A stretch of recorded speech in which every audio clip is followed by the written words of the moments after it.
শিবির একটা বড় ছাত্র সংগঠন এবং তারা গণতন্ত্রের জন্য আন্দোলন করছে। বাংলাদেশে এখন যে পরিস্থিতি তাতে 52-53 বছর বাংলাদেশে বয়স, এই 52-53 বছরের যে সংকট এখন বাংলাদেশে তৈরি হয়েছে, সেই সংকট, রাজনৈতিক সংকট হচ্ছে একটা ভয়াবহ সংকট। এই সংকট এর আগে এতটা ছিল বলে আমার কাছে মনে হয় না। আমি 50 বছর রাজনৈতিক অভিজ্ঞতা থেকে বলছি, এই জিনিসটা বড় ভয়ঙ্কর এবং মারাত্মক।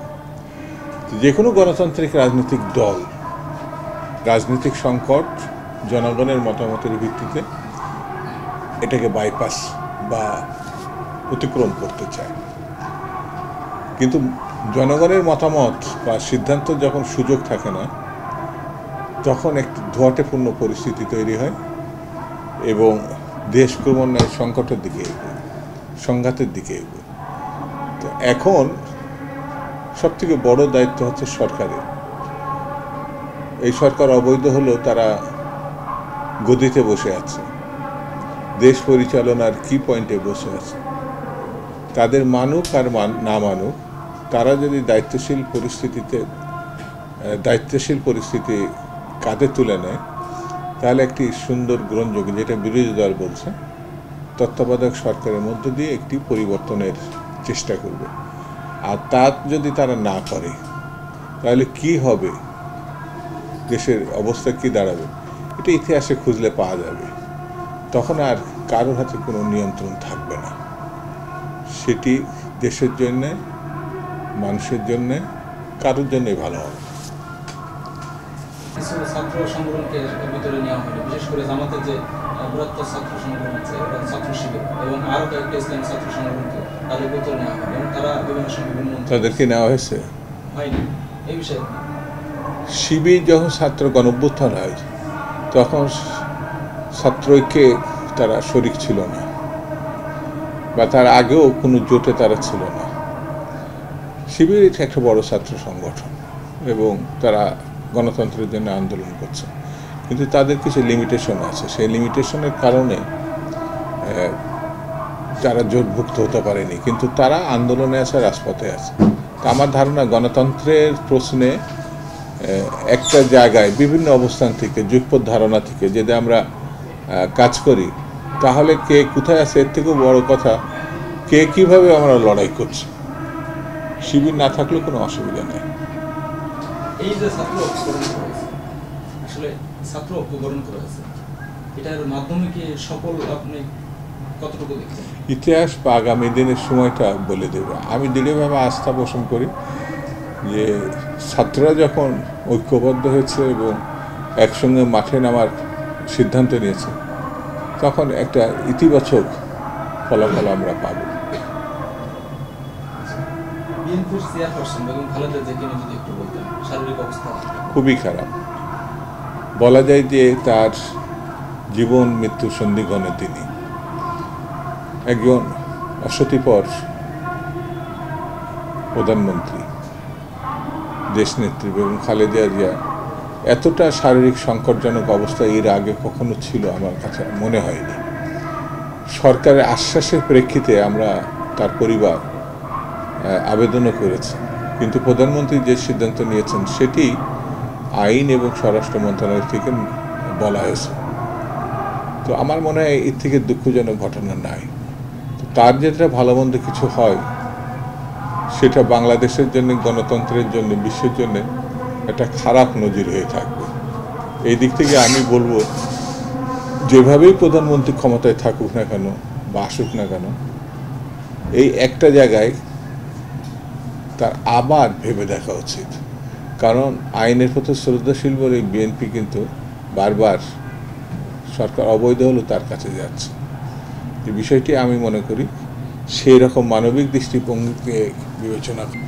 রাজনীতিবিদ হিসেবে খালেদা জিয়ার কোন গুণটা আপনাকে মুগ্ধ করে?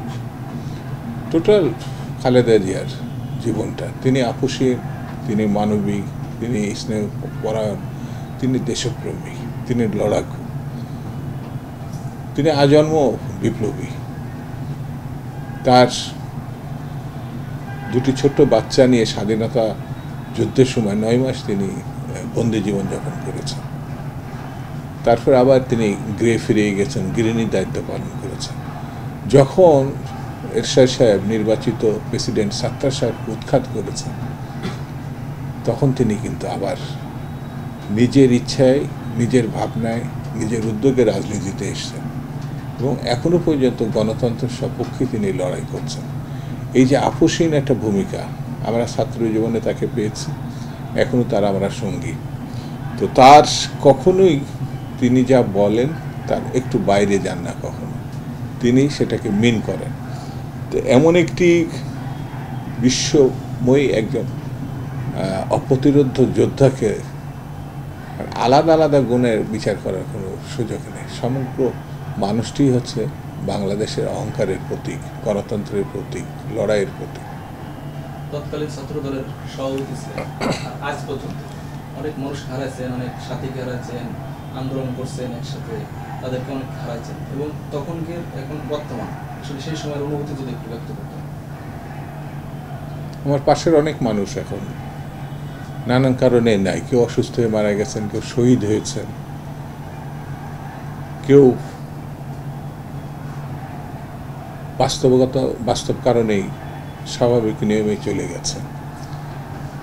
যেমন আমাদের প্রতিষ্ঠাতা কনভেনার কাজী আসাদুজ্জামান, উনি ইন্তেকাল করেছেন। আমাদের প্রথম সভাপতি এনামুল করিম শহীদ ইন্তেকাল করেছেন। আর প্রথম সাধারণ সম্পাদক আকাম গোলাম হোসেন ইন্তেকাল করেছেন। এটা আমি উচ্চ পর্যায়ের নেতৃত্বের কথা বললাম, যারা প্রতিষ্ঠা লগ্ন। আমরা যারা প্রতিষ্ঠা লগ্নে ছিলাম, ঠিক তেমনি ঢাকা সহ সারা দেশের অসংখ্য নেতাকর্মী। আমাদের প্রথম শহীদ ছিলেন এটিএম খালেদ, ময়মনসিংহ কৃষি বিশ্ববিদ্যালয়ের প্রথম শহীদ ছাত্র আন্দোলনের, ছাত্রদল প্রতিষ্ঠার পর। এরকম সারা দেশে কেউ শহীদ হয়েছেন, কেউ স্বাভাবিক মৃত্যুবরণ করেছেন। তারা সবাই গণতন্ত্রের সৈনিক ছিলেন, যোদ্ধা ছিলেন গণতন্ত্রে। আমি এই বক্তব্যে তাদেরকে প্রতি শ্রদ্ধা জানাচ্ছি, সম্মান জানাচ্ছি। বর্তমান রাজনীতির প্রেক্ষাপটে সাধারণ জনগণের উদ্দেশ্যে কি বলবেন?